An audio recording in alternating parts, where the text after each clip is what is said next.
Buenas tardes.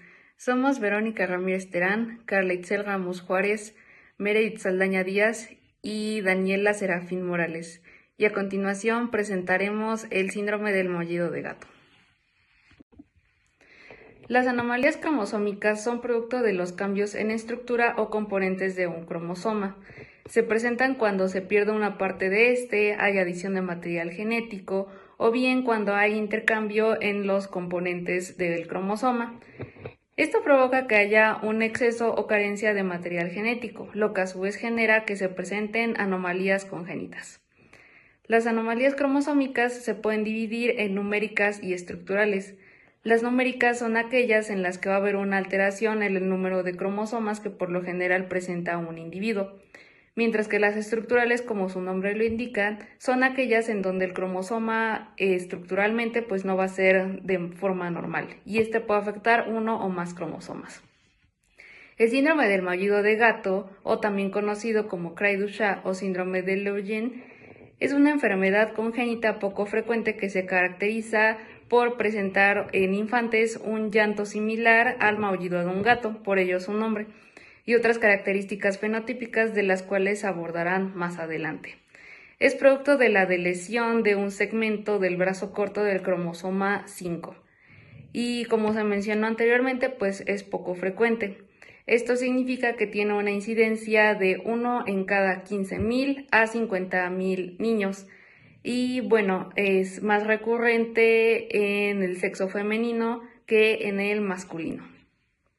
El cromosómico se genera a partir de una deleción en el brazo corto del cromosoma 5, específicamente en dos regiones claves, la 5p15.2 y la 5p15.3.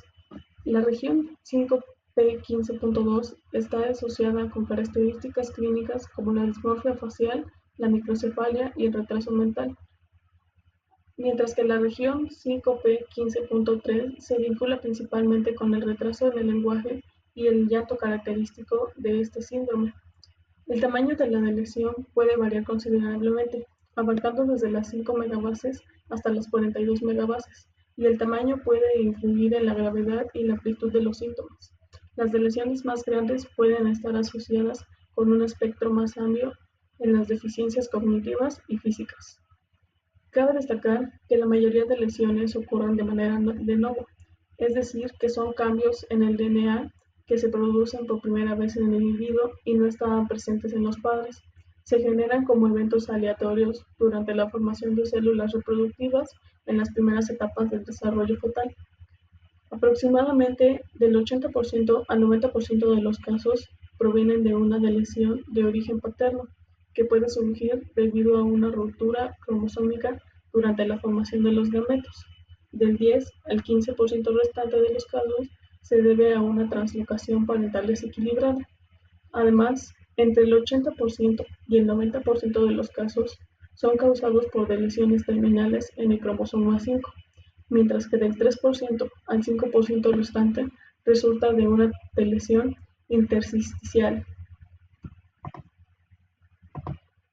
Para el diagnóstico de este síndrome es necesario tomar muestras de células fetales o en su caso una muestra de sangre periférica. Esto se hace con la finalidad de tener una siembra de linfocitos. Dicha siembra nos permite tener cromosomas compactados y así hacer un estudio de un cariotipo, el cual nos permitirá identificar y examinar la parte faltante del brazo corto del cromosoma 5. Y gracias a esto se puede hacer un mapeo cromosómico en el cual se van a poder obtener dichas alteraciones, las más específicas, en este caso siendo las 5p15.2 y las 5p15.3.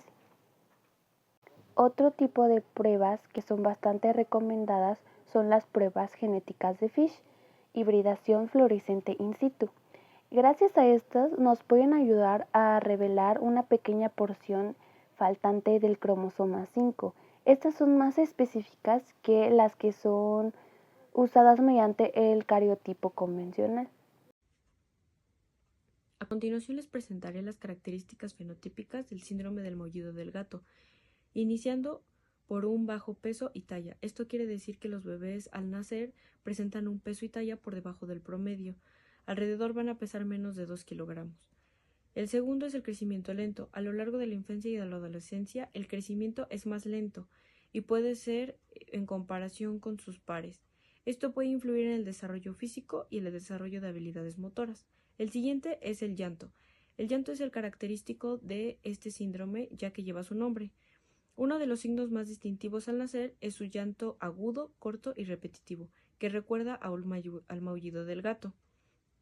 La siguiente es el perímetro craneal reducido, o mejor conocido como microcefalia. La siguiente es la hipotonía.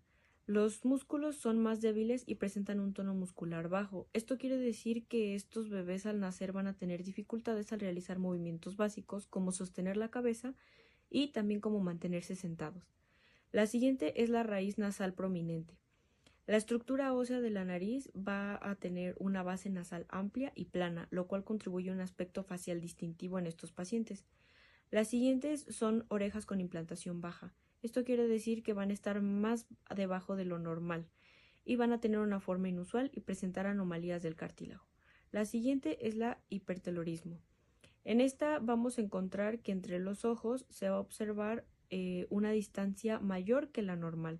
Esto es muy común en síndromes genéticos que contribuyen a la apariencia facial particular, como lo es el maullido del gato.